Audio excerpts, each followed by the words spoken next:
Bonjour à tous, nous sommes le mardi 1er décembre, il est 8h46.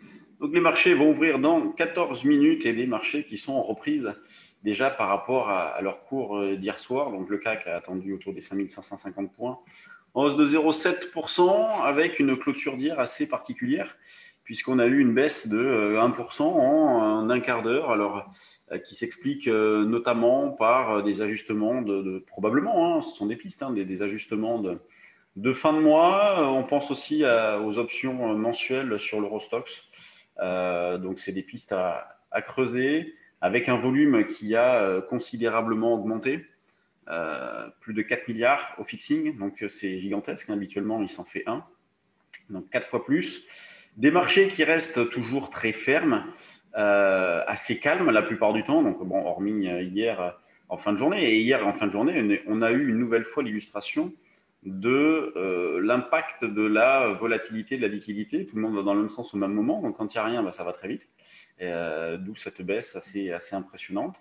Ce matin, donc on est en reprise, on travaille principalement à l'achat, en ce début de séance à 1520-30 pour jouer un rebond, dans l'idée donc de jouer un retour vers 5560-65. Et sur des synthétiques, la zone de vente au-dessus se situe autour des 5575.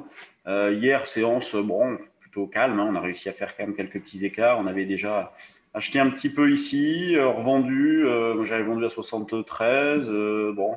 Ensuite, on a pu éventuellement tenter un rebond ici, voir là, et puis après, si on a insisté, on a eu la possibilité de sortir ce matin. Et si, pour ceux qui n'ont pas insisté, ils sont sortis donc hier soir, prêts à recommencer. Sur le DAX, dans le même esprit, on essaye d'acheter donc sur un repli et la zone d'achat. Donc, allez, on va dire que ça commence à partir de 320 jusqu'à 300. Il y a cette grosse zone support là.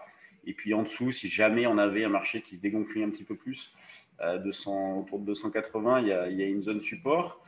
L'eurodoll, alors, a fini par rebondir. On a eu le repli escompté, puisque dès le matin, on proposait un achat vers un 19,20, 23 précisément. Il a fallu attendre 23 heures pour que ce niveau soit atteint. Donc, bon, bien évidemment, on n'a pas joué. Et donc, pour ce matin, on prend les mêmes et on recommence. Donc, on achète sur des replis, un 19, 45, 50 pour un niveau proche, et puis sinon, un double appui vers un 19, 20, 25. Donc, moi, je suis plutôt placé sur cette zone-là, un 19, 25 pour le double appui, avec les niveaux de cette nuit. Bon, je ne peux pas vous montrer les actions dans la mesure où on est bien avant l'ouverture. J'ai regardé les news de ce matin.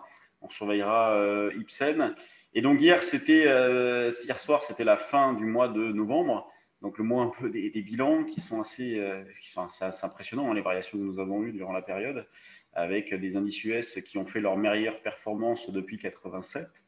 Le CAC qui a fait sa meilleure performance historique aussi, on a terminé en hausse de 20%. Et sur certaines actions, c'est ce que je disais à BFM, là, puisque le mardi, je fais un petit point. Sur certaines actions, les variations sont encore plus importantes, et notamment Unibail, qui a pris 70% en un mois. C'est assez impressionnant. Des marchés qui restent fermes, une spéculation qui reste forte sur les mid et small. Donc, on voit bien qu'il y a une recherche que le moral déjà est bon et qu'il y a une recherche de risque, parce qu'il n'y a pas que le haut du panier qui monte. Franchement, des fois, on voit partir des dossiers, on n'a pas envie d'y aller, mais ça bouge fort, il y a des choses à faire, et il y a des opportunités, donc il faut en profiter. C'est sûr que dans cette phase-là, moins on se pose de questions et mieux on se porte à la rigueur. Donc, mais il y a également des choses à faire sur les options pour fermer les risques, pour se couvrir au cas où. On a une volatilité qui a bien baissé, donc ce qui va en faveur de stratégies à base d'achat d'options aussi, donc notamment pour fermer les risques.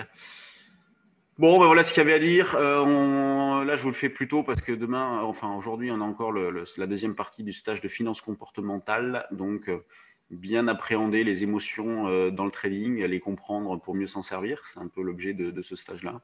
Et donc, nous, on réattaque la semaine prochaine avec des formations initiation le soir, si vous souhaitez découvrir le fonctionnement des marchés, leur construction.